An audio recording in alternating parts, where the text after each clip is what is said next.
This episode of WDW Today is being sponsored by touringplans.com. And you know, when you're planning your trip to Walt Disney World and you're envisioning everything that's awesome is going to happen, all the fun memories you're anticipating that are going to be created, and all the excitement from checking out the new rides, maybe like Star Tours 2, or maybe you haven't even ridden something like Toy Story Midway Mania. Regardless, the thing you don't think about is waiting in line. And frankly, who wants to wait in line, right? It's the thing we don't want to do at all, but inevitably it happens. However, touringplans.com has the tools to making sure that your next trip to Walt Disney World does not have those long lines. In fact, they can help you navigate around those long lines and be able to experience everything you want with a short amount of wait. So check them out right now at touringplans.com.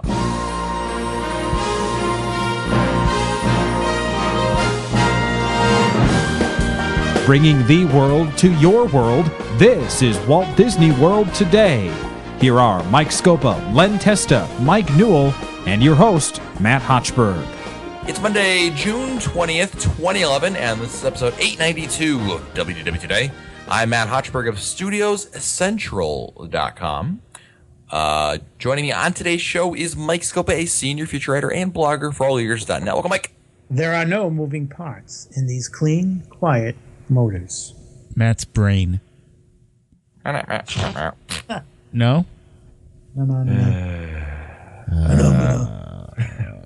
got nothing.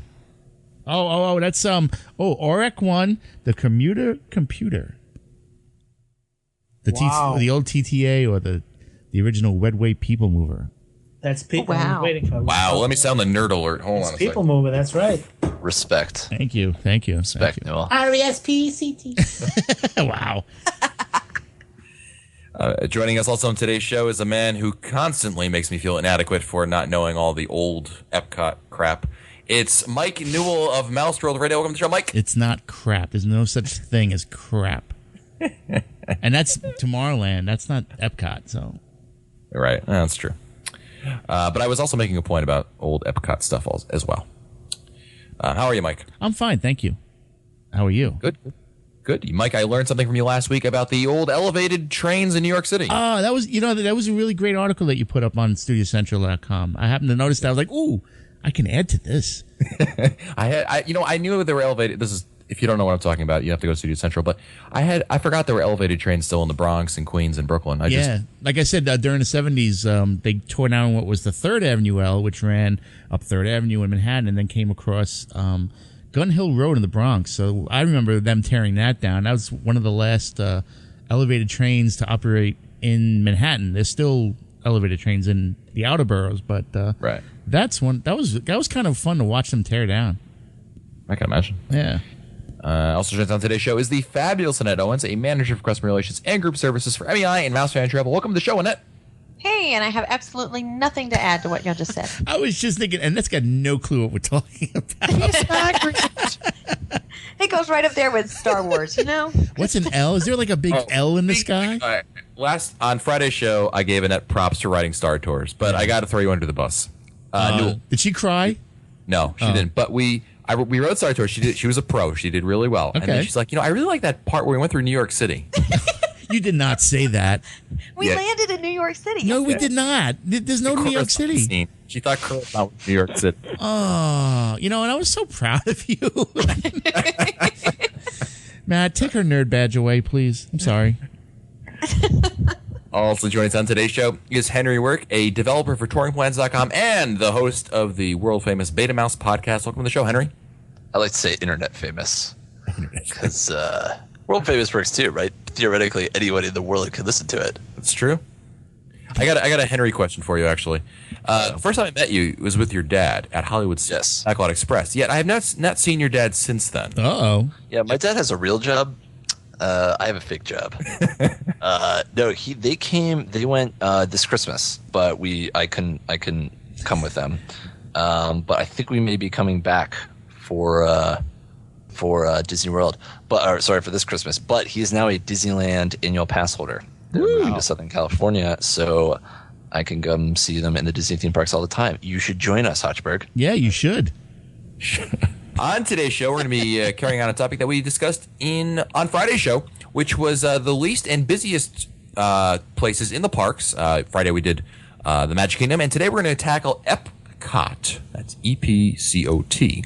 Ooh, that sounds interesting. Channeling some Walt there, Ochberg. There you go. All right, that was funny. Glad somebody picked that up.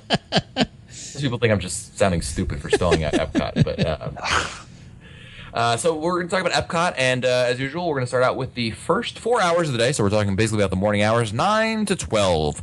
So who wants to take the least busiest and take the most obvious answer about where the least busiest place Epcot is in the morning hours? Mike Scope, why don't you start us off? Well, it's an obvious. Yeah, I know where he's going. Yeah. World Showcase is the least busy. No. That's because it's closed. We got to go with it's closed. But actually, you think about it, the least busiest is when the turnstile drops. I've walked through the International Gateway at 9 o'clock, and I'll tell you, walking through United Kingdom is really, Canada is really nice. That's pretty much the part of the park that is open at 9 o'clock that is the least busy. Obviously, the most busy is near the land and probably Living Seas. I'd almost say it just edges out Test Track and Mission Space. Yeah, obviously, World Showcase is going to be the least busiest in the morning hours, and even regardless of when you're going, even during the busy food and wine time, if everyone's checking out food and wine coming up in the fall, you definitely want to check it out either on we would say on a weekday, but if you're going, no matter what day you're going, the morning hours best because it opens at 11 o'clock in the morning, and that's the best time. That 11 to 12, even to 1 o'clock. I mean, you're going to have people there, but it's going to be night and day difference between there and any other time of the day. The further along you go, the busier World Showcase gets. So I totally agree with you, Mike, that place is it's a ghost town over there, and it's nice. It's really nice to be able to walk, even when it first opens at 11 o'clock. If you're there right at 11 and you walk around like Germany or in Italy and Morocco, I mean, there's no one around. It's kind of nice. The music's playing, everything's open. It's a nice little thing to do. Quick ad for that. Yeah. I don't know, probably many people know this, but I didn't know this until my last trip. On my very last day, I was in Epcot, so I decided to see what you could see in World Showcase before 11 a.m. So on the right-hand side, obviously, there's the International Gateway because people can get in through there. So the rope is right there on that bridge that connects the UK to France. Right. But on the other side, you can go all the way to basically just in front of China because a lot of people go eat breakfast at Akershus. And the rope forms just after that. So it's not like, everything, all the shops are closed and the restaurants are closed, or most of them are closed, and you could walk around. You can't walk to American Adventure before 11 a.m. obviously. Right. But you can walk around, and you can't go inside Mexico, I don't think. But you can walk around Norway, you walk around Mexico, and I totally agree, Scope. But I like doing it, even though you can't do anything. It's still really cool. Yeah. I think the Scope you talk about the busiest places in Epcot, definitely Land Pavilion, no question about it. You've got Soarin' Factor there. I also think Spaceship Earth around that area. I'm not sure what you would consider that area. But there's all those people who are like, they come in, they walk in and be like, oh, Spaceship Earth, and they go immediately towards it because you have to walk past it otherwise. So that's probably the busiest time of the day for Spaceship Earth is those morning hours. Everyone walking in and they're just drawn to it, and they go right on it. So I'm going to say Spaceship Earth, and of course Test Track as well. I could totally agree. I could totally stipulate on the wait times for Spaceship Earth. It's one of the few weird attractions that like literally decreases during the day. If you look at the wait times of most attractions, they're like a sort of a curve, right? Like an arc. They start low in the morning and then they reach a peak and then they slowly fade down. And some some are crazier than others, obviously. But if you look at Spaceship Earth, it's literally like it starts out at like typically like 10, 15, 20 minutes, and that will just slowly decrease during the day. Yeah, it's like one of those weird days, like weather-wise, where like your high is in the morning, right? And because the cold front's going to come through or whatever. Yeah, it is really odd in that regard. Yeah. And what's your take on the morning? Busy, least busy? Well, I like to go back and explore in World Showcase as far back as I can get. It's just very peaceful, very quiet. And you really get a feel for the buildings and get to really look at the atmosphere around it. You can't really go in and shop, but I really like doing that. Other than that, I don't really go up into the front part of the park until later in the day. Yeah. I definitely the least busy places are going to be the closer, the corners and far away. I mean, Imagination area is always dead, but that'd be a good. That's going to be empty over there. So is Energy. Right. Ellen's Energy Adventure. Innovations is pretty empty. I'm trying to think where other. That closes early too. Yeah. And Energy opens late, which is also a little bit weird. Yeah, Newell, anything? Do you have any other ideas about the morning hours in Epcot? Exactly what I was going to say is what you guys are saying. Interventions. I keep saying interventions. You got me doing that. Future World East is going to be really, really dead, except for the area around World of Motion and my God, World of Motion. Test track.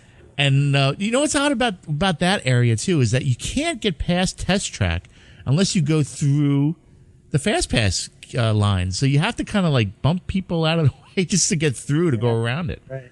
So there's no real clear path unless you go through the machines. So even though that area bottlenecks because everybody either they're debating, should I get online? Should we do the Fast Pass? Should we do the single rider? It's always been a bottleneck right around. And then you go towards Mission Space and there's nobody, and Ellen, it's nobody. That whole other area is just dead. Well, I just want to point out the other bottleneck that's huge is the probably the biggest bottleneck in the entire park is the Soarin' escalator situation. Oh my goodness, yeah. Hate that. Yeah. It's if you go to the other side, it's like a ghost town. Yeah. You know what I mean? So use the when you enter the Land Pavilion, go right. Sometimes they direct you right specifically, but never go left. By the way, also speaking of the Land Pavilion, if you don't want if the line for the escalator is too long, another great place is Sunshine Seasons is dead in the morning. Lots of seating. Yep. So. Yep. What bothers me about that escalator? Sometimes, at the end of the escalator, whoever's like getting off the escalator, they stop. Yeah. And it's like, I'm afraid there's going to be a problem. And, just keep going. Keep moving once you get off that escalator. There's someone behind you. Totally agree. Let's move on to the afternoon hours. So we're talking 12 to 4. So, Newell, why don't you start things off since Henry cut you off all those times? No, Sorry. Henry's the guest. Go ahead, Newell. Where do you think cut me off. busy and least busy? I'm going to think the most busy is going to be World Showcase because everybody's heading over after spending so many hours in Future World. They're going to start heading over. It's lunchtime. First place you're going to think about eating is World Showcase. So we're going to head over to World Showcase. So that's going to get crowded. I think if you're going around Canada, that area, if you're going counterclockwise, it seems to be more crowded that way. I think. Good point. And less busy. Spaceship Earth, like we said earlier, is going to thin out. You're still going to be really crowded over Future World West, over Soarin' and area over where stupid Living Seas is. Sorry, say stupid Judy. The name right. Stupid Living Sea. Well, I meant to say stupid Nemo and the Living Seas. So it gets a little crowded over Yeah, there. but I was especially going to with say that's where I head in the afternoons because it's cool, it's calm, and there's no line. where? Living Living Seas? Seas. And Really? Nemo. You go over there, you go over into Imagination. I saw Captain EO in the middle of the afternoon. Oh, that Just okay. last week. Over where EO is, You skip the land. You go either side of the land. You just don't go in land. it always seems crowded around Nemo. There's a lot of carriages over there. There's a smoking area over there. It seems very crowded over there. Not as much towards Imagination. It's always a little bit less crowded over there. Yeah. I mean, that's true. It's definitely elevated in the morning or in the afternoon, I should say, at the Seas with Nemo and Friends compared to the morning, to say the least. Right. And that's because Nemo. So all the kids are going over there. Right. It's still kind of. I mean, obviously, it's still going to be busy at the land. I don't know, Skip. What else do you see from Epcot in terms of crowds? It's funny. Mike is talking about Canada. I'm thinking that Mexico would be the more crowded because ever since the new restaurant opened, that area seems so congested. So I always think of Mexico as being the Mexican Pavilion as being the most congested, most crowded area between, let's say, noon to 4 o'clock in the afternoon. Right. I think Mike's right. Right, especially when you come right off the bridge, it gets narrow again. That little curve just before you get to the base of Mexico, it's very narrow again. So now you have all the people coming from the bridge, and it just bottlenecks there too. Yeah. You've really got a bottleneck, even on the other side around Canada, going into the United Kingdom Pavilion. Very crowded over there. It really, if you're looking down on the map of World Showcase, the bottom portion, so the U that forms between, say, Norway, or I'll even call it China, all the way back around to United Kingdom, that's going to be probably the busiest places in World Showcase because people are flooding into the park, into World Showcase now because, like I think Newell, you mentioned it earlier, that people are done, with Future World and they're looking to move into the rest of the park. So, yeah, with the back half of World Showcase being a little better in terms of crowds. Right. All right, let's move on to the evening. So this is after 5 in Epcot. And Miss Owens, let's start with you, as no one to steal your answers. Oh, well. I think we all have the same one. You can do Spaceship Earth anytime you want right now. Yep. Yeah. Yeah. Time and after. Yeah. From then till 9. I mean, yeah. It goes into TTA mode in the evening. it really does. It's we're tired. It's not time for dinner yet. Let's go ride. Really, the front of the park, you can just about do almost anything. You're still going to have a long wait for Soarin', but it's still not going to be as bad as it was earlier in the day. And Spaceship Earth's a great place to get out of the heat. If you just need to sit down for 20 minutes and collect your thoughts in the nice, cool area. Learn another language. Annette learned German last time we rode. It was Japanese the first time. Yeah. It became German. Yeah. That's because whoever was with you pressed the wrong button on purpose with no less. Imagine who that was. Scopa, what are your thoughts? In the evening, I think that World Showcase takes over. I think that what Annette said is true. I think Spaceship Earth is the number one attraction to go to during the last 4 hours of the park. I think that as much as I would like to think that the Land Pavilion would kind of thin out, I don't really think it does. I think that Ellen's Energy, I think that part of the park, that little corner, begins to get less and less congested. I think that Test Track still stays busy, but I think Ellen's Energy, that kind of clears out. The area around Canada, Mexico, all of World Showcase with the coming of Illuminations, those areas begin to grow. I'd say from 6 o'clock on, World Showcase becomes the busiest part of the park. Yeah, it's like, Epcot's almost like an hourglass, like sands through the hourglass. Those are the days of our lives. The basically, if the hourglass gets tipped over, and in the beginning of the day, it's the busiest at the top. So you've got Spaceship Earth and that whole area, and then it just flows into the bottom. So by the end of the day, really, Future World is so much less congested now compared to World Showcase. Henry, what's your take on crowds in Epcot? So Future World definitely, slows down in the evening, right? I mean, a good portion of Future World closes at 7.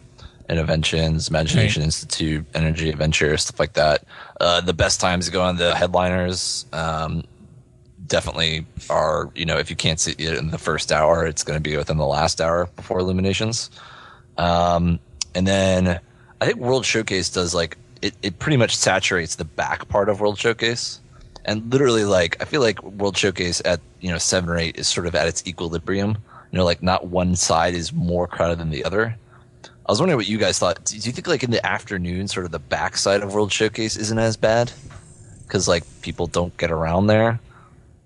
Yeah, in the afternoon. Yeah. But by the evening, has anyone done a lunch have you ever done a lunch ADR for Italy or Germany or Japan? Is it I'm just wondering if it's dead back there. I know that I met Len for lunch at Via Napoli one time in Italy, and that was pretty dead. I mean, really, you're right. Just outside of the restaurants, there's not a lot of foot traffic going on there because a lot of the shows aren't really happening. Like Mo Rockin' isn't really. They really hit their stride in the early to mid afternoon to late afternoon. Mm-hmm. The character greets really don't get started until later on there. So to me, you know, it's a lot less busy in the back half of Epcot there in the early afternoon. But by the time you get to evening, I mean, it's equally crowded, pretty much the entire area. I mean, even, you know, I mean, probably the only place I can think of that's probably not that crowded is the Outpost, right? Well, there's one nothing to do there. Well, there's one problem around the Outpost area. While they're trying to set up for Illuminations, they raise that drawbridge to let all the floats come in. And when they do that, it really bottlenecks that area. So sometimes if they have that drawbridge up to set 2 or 3 floats to go through, you're waiting there for, 3-4 minutes, maybe 5 minutes, but it just gets so bottlenecked on both sides. So when that bridge comes down, now you have a giant crowd going one way, a giant crowd coming the other way, and it just slows things down a little bit. Hello? Yeah. Yeah. And there's definitely some bottlenecks in World Showcase, especially, as you get towards the prime Illuminations viewing spots. Right. Or the shows, or, Maelstrom is still, I think, it almost reaches its peak around like 5 or 6, maybe 7. Yeah. And then slowly goes down before Illuminations. But, what's also good about World Showcase is that they're so big is that in pretty much every pavilion there's sort of respites. You know what I mean? There's hidden nooks that you can sort of get away from it all. Are they like respites? Respites? Yeah, whatever. Speaking of respites, good SAT word. Let's talk about places in Epcot where, if you are looking to relax, somewhere to unwind, if you're in net, do some business. Where in Epcot does that go? And I think there's a lot of different places in Epcot. Probably among all the parks, Epcot's got to have their richest amount of great places to go unwind and relax. So, Annette, since you love to do a little bit of work while you're in the parks, where's somewhere you go if you need to take a phone call? I'm going over to Imagination. You can go on the ride, in fact. Can I have this on mute? You can go on the right. No, I actually, you can go over there. You can find some shade, and really, there's not a lot of people hanging around over there. So, if you need to, a quiet place for the baby to nap or take a phone call, that's a great spot. I mean, any time of day. Any time of day. Right. I love World Showcase for this. I mean, there's so many different spots in World Showcase. You've got the UK Pavilion, the gazebo where it's British not Invasion. Well, they don't play there anymore because British Invasion's gone. But yeah, that band now, whoever replaced them, yes, that's a great place. I mean, outside of those showtimes, I mean, there's just nobody there. It's a great place to go. In Morocco, they have a little museum thing that's going on, and there's just no one over there. I mean, it's just the Fez house. Yeah, exactly. There's no one there. Basically, actually, if you really want a good spot, look at all the Kim Possible locations in all the countries. That's pretty much where there's nobody, because that's where they really, put a lot of right Kim Possible locations. And they're in the shade. Hey. Yeah, absolutely. I also like in Japan, underneath the stairs to Teppan Edo, there's it's shady and you can sit down, which is really nice. It's shady? Is it like Compton? I did not know that. Shady as in like not sunny. Oh, that kind of shady. Yeah, not as in Bronx shady. Hey, watch it. What are some other places? Scopa, where do you like to go in Epcot if you're looking to relax and maybe unwind for a little bit? Well, it depends upon the time of day. Early in the morning, I think that sitting along one of the benches on World Showcase and looking out over World Showcase Lagoon, I think is pretty nice. I think that there is always the little area over there where Wonders of Life still is, I guess. That place is deserted. That's a really nice place to sit down and relax. You don't have to worry about the crowd or anything like that. You had mentioned one, Matt, the gazebo. I like that area. So there's a couple of areas that are like that. I think that most of them are in World Showcase. I don't think there are that many in Future World. I got one in Future World I just thought of, actually. Behind Club Cool in Innoventions Technica. Yep. It's just a huge hallway with nothing over there. Oh, where AC works so well in there. Right behind the characters. Yeah, and the air conditioning is pumped in like whoa. It's a great spot. There's no traffic, and there's restrooms actually there. And as those well. restrooms, they're a nice little hidden jewel. Yeah, I mean, there's nowhere to sit, but that doesn't stop me from just laying down on the ground. It's carpeted, and it's a great place to go relax, especially if you're looking for somewhere to relax in Future World. What's that little island called in France below the below the bridge between the UK and France. Oh, that's French a great. Island, Is that just what it's called? The island? You know what I'm talking about, though? Yeah, that's Yeah. a great place too. where they do the dessert parties. Yes, exactly. There's that. Also, during the daytime, you can get to the UK seating areas that they use for the dessert parties Yeah, as well, yeah. right? Right, because that's right by the fish and chip stands. That's where you can take and grab your food and go over there and sit. It's a great place to go. I mean, the UK has got a lot of different places, and that's another one that you can go to. There's places to sit. It's right by the water. Some really nice areas as well. Umbrella tables, so you know you're going to be in the shade. Absolutely. And, really the back of a lot of pavilions have a lot of great places. I know I like to sit at the fountain in France. That's by the perfume shops, and just sit down over there, and it's nice to sit by the water, and, There's lots of nice little spots in France. But I'm allergic to perfume, so I can't hang out over there. But there are lots of cute little nooks in that pavilion. Any other places that we missed for places to relax in Epcot? Yeah, I have a couple upstairs in Canada. That's pretty much dead. It can be kind of hot up there if it's a hot day. I also like just to the left of the Rose and Crown check-in spot. There's that little sort of 20 tables that's shaded, and it's not part of the restaurant, and anyone can sit there. That's typically overlooked. I also like upstairs at the Yakitori House above the Japanese gardens. Not during the food rushes, but like after the food rush, like as people are waiting for illuminations, that's typically a good spot to just hang out. And also China. I like hanging out inside, before Reflections of China, the movie. Yeah. That air conditioning works particularly well, and there's lots of benches. Very good. Well, that's going to do it for us today. Don't forget, this episode of WDW Today has been sponsored by touringplans.com. And, we've been talking about places that are least busy and good places to go relax. But if you are looking to hit the busy areas of the park and you don't want to wait in lines to see them, like Soarin', perhaps, Test Track, Mission Space, regardless of what it is, the good folks at touringplans.com have the tools to help you navigate those crowds and be able to see all your favorite attractions, regardless of how busy they are during the daytime, and still be able to see them all without waiting in those long lines. Check them out right now at touringplans.com. And quick reminder, our next live show is this Sunday, June 26th, 8 p.m. Eastern Time. Join us. All the details are at wdw.com. For Len Testa, Mike Scopa, Mike Newell, the fabulous Annette Owens, and Henry Work, I'm Matt Hotchberg. We'll see you on the next show. Stupid Judy, stupid energy. This has been a production of Mouse World Radio.